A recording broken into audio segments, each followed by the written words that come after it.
జర్నలిస్టులు సమాజానికి చికిత్స చేసే డాక్టర్లు అని సీఎం రేవంత్ రెడ్డి అన్నారు.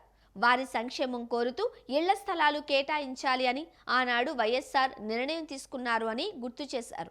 జర్నలిస్టుల ఇళ్ల స్థలాల విషయంలో నిర్ణయం తీసుకోవడానికి ఎలాంటి సందేహాలు లేవన్నారు. మీ సమస్యకు మా ప్రభుత్వం శాశ్వత పరిష్కారం చూపిస్తుంది అని సీఎం రేవంత్ రెడ్డి హామీ ఇచ్చారు.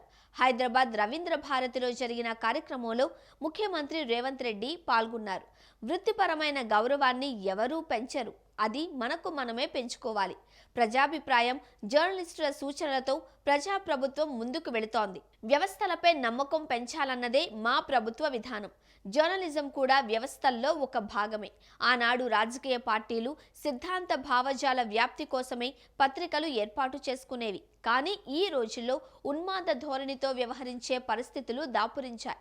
కొందరు చేసే పనులతో జర్నలిస్టులందరికీ చెడ్డ పేరొస్తోంది. కొంతమంది జర్నలిస్టు పదం అర్థాన్నే మార్చేస్తున్నారు. అలాంటి వారిని నియంత్రించే బాధ్యత మీపైనే ఉంది.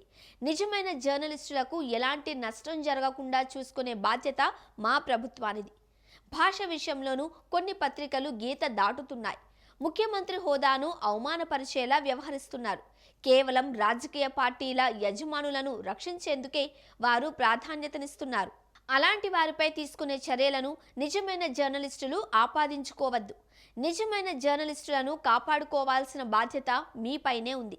ఆరోగ్య భద్రత కార్డులు, అక్రిడేషన్, ఇతర సమస్యలకు శాశ్వత పరిష్కారం కోసం మీడియా అకాడమీ కొత్త విధి విధానాలను తయారు చేయాలని ఆదేశిస్తున్నా. వాటికి కేబినెట్ ఆమోదం తెలిపే బాధ్యత మేం తీసుకుంటాం అన్నారు రేవంత్ రెడ్డి.